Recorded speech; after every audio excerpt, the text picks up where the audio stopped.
Сегодня Международный день жертв насильственных исчезновений или День пропавших без вести. Эта дата призвана заставить общество обратить внимание на проблему исчезновения людей. Она принята Генеральной Ассамблеей ООН в 2011 году. В республике этому дню уделяется особое внимание. Для ингушей дата прежде всего связана с событиями 1992 года. В нашей республике без вести пропавшими до сих пор числятся около 200 человек. Комитетом по поиску без вести пропавших создан банк данных с фамилиями и именами пропавших, а также ДНК их родственников. На мемориальном комплексе Уазуат-Кашмар состоялось памятное мероприятие. Организаторы – Общественная палата и Миннацрегиона.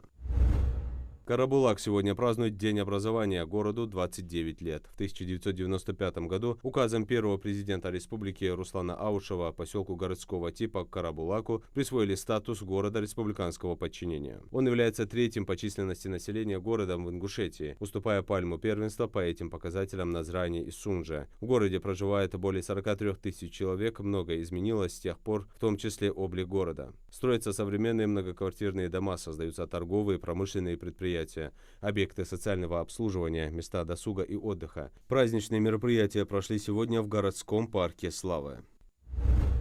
В Минтруде предложили изменить правила назначения единого пособия при рождении очередного ребенка. Чтобы исключить необоснованные отказы в предоставлении выплаты на младенца, власти хотят назначить ее без комплексной проверки нуждаемости, если семья уже получает пособие на старших детей. Общественное обсуждение инициативы продлится до 10 сентября, а ожидаемая дата вступления упрощенного порядка назначения пособия в силу в январе 2025 года.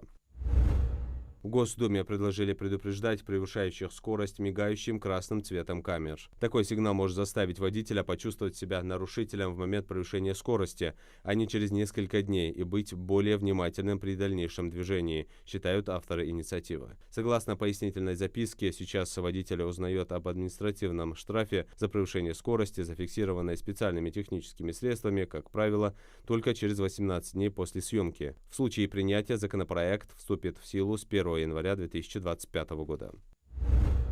Сегодня в Самаре стартуют Дни Республики Ингушетия. Мероприятия приурочены к столетию ингушской государственности и будут проходить 3 дня. Выступят артисты Государственной филармонии имени Ахмета Хамхоева. Накануне провели генеральную репетицию. Концерт состоится 31 августа в стенах Самарской филармонии. Программа включает инструментальные, музыкальные, танцевальные номера. Это событие станет частью культурного обмена и сотрудничества между регионами, способствующего укреплению культурных связей между народами.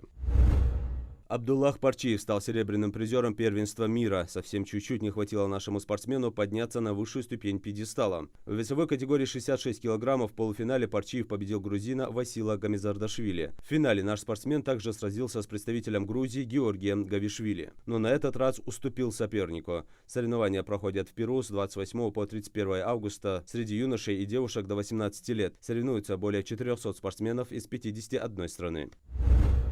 6 ингушских боксеров стали призерами всероссийских соревнований Национальной студенческой лиги в Краснодарском крае. Золотую медаль завоевал Акталиев Мухаммед Амин, серебряные награды завоевали Кадзоев Махмуд, Арчаков Амир. Бронза в активе у Магушкова Беслана, Гайтукиева Абдулмалика и Гулиева Акрамата. Осенью новые машины в России подорожают на 30%, прогнозируют в Национальном автомобильном союзе. Среди причин – утилизационный сбор, который планируют увеличить с 1 октября, проблемы с переводами в банки Китая и ключевая ставка. Из-за этого кредиты для дилеров и производителей станут дороже. Как итог, китайские иномарки подорожают примерно на 300 тысяч, российские «Лада» на 100-200 тысяч рублей.